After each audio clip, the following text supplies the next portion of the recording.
challenge us to think big. I want to challenge us to think about transformational impact. I want to challenge us not to be satisfied with the outcome of this symposium, this conference, with the confines of 200 or so people sitting in this room. I think for me, as a representative of my institution, this imperative to think big is a necessity. It's a necessity because, as my colleague Nena Stojkovic said in the opening plenary, 6 months ago, the governors of the World Bank, the shareholders of the World Bank Group, who are members or who are representatives of 180 countries, committed us to achieving two goals. One goal is to end extreme poverty by 2030, and the second goal is to boost shared prosperity, which is the incomes of the bottom 40% of the population in every country. Now let's think about that goal for a moment, because in a sense that goal is owned by all the countries represented here.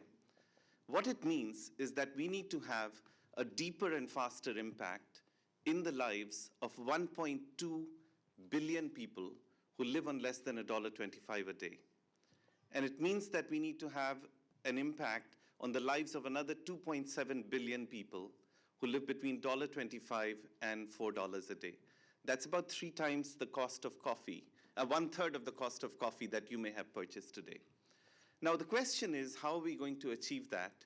And what is the power of a platform like this, of private sector embodying shared value to help us achieve that? As I will argue, it's absolutely essential.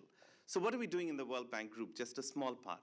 In the World Bank Group, what we are doing in order to achieve these goals, we are focusing on the biggest challenges that countries face.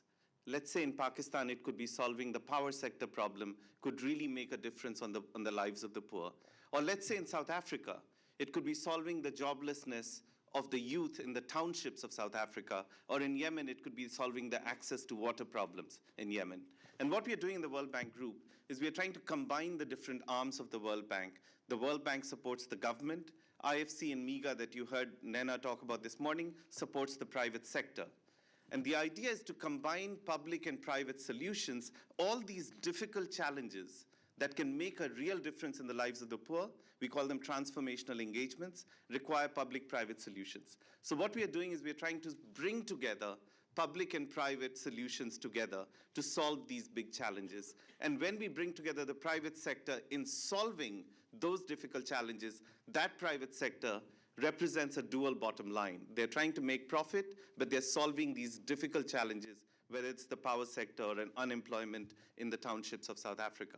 So that's what we are doing in the World Bank Group. But let's say in the private sector side, IFC, let's say, invests in $20 billion, which is what I guess on average it does. But that's still a real fraction of what the private sector invests. Do you know how much the private sector capital flow is in developing countries? There are 300 million companies that together account for $30 trillion in capital investment in developing countries. Now, what if a fraction of that could embody the shared value principles that we are talking about here today? It would dwarf assistance from the World Bank, IFC, MIGA, any of these entities.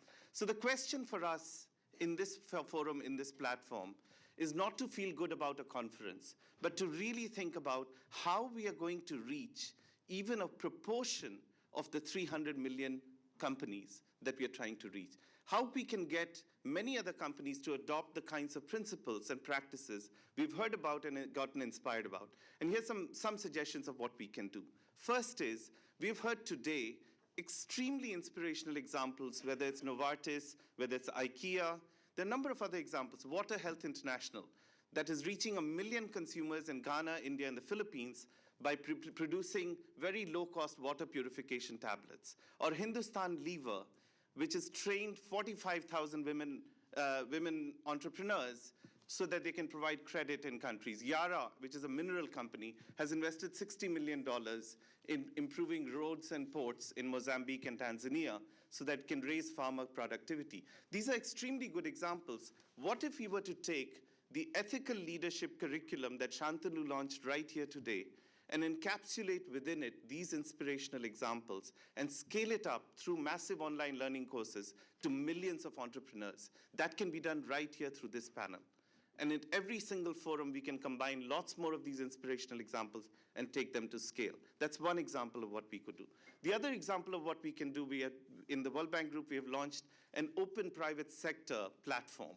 And what we are doing through that platform is providing tools for private sector to embody shared value principles. So let me give you an example. You've read about this horrible fire in Bangladesh, where textile workers died because of inhumane conditions. And that led to a reputational, moral, and business risk for companies like Walmart and Benetton. Now, we've developed a simple app, which is called a constituent feedback app, whereby Benetton or Walmart, in this case, can solicit mobile-based feedback from workers all the way down in the supply chain in the garment factories in Bangladesh as to what is the conditions in which they are living. And when the workers give this feedback, anonymous feedback, to a company like Walmart or Benetton, they can then take action to not source from those supplies, but to source from other supplies or to improve the working conditions. In this way, through a simple app, you can reach, Walmart is now using this to reach 279 garment factories. So that's one example through which we can reach millions in the supply chain. We've also launched a platform called Open Corporates. In open corporate data, we are actually ranking companies on how open is their corporate registry. And the more open is the corporate registry, the clearer you can track down who owns the companies and who benefits from corrupt deals. We've also launching now, and I'll close with that example, a platform called Open Contracts. So the biggest problem in developing countries is that there is corruption and collusion in the award of contracts. Government officials benefit, private sector bribes the government, and the poor never see the benefits from these contracts. We are working with a partner to put $9.5 trillion of contracts publicly available in machine-readable format so that everyone can trace who actually benefits from the contracts and people can monitor these contracts. And what's the power of this? In Guinea, for example, in 2008, I guess it was, a company bid for iron ore, for an iron ore contract, and they got it for nothing, for zero. 2 years later, they sold that for $2.5 billion. So they basically gave a bribe which cost the Guinean taxpayer $5 billion effectively, right? Which is twice the Guinea educational budget. Now, if we can take these types of platforms and enable access to millions of people, that's the power of the World Forum for Ethics in Business.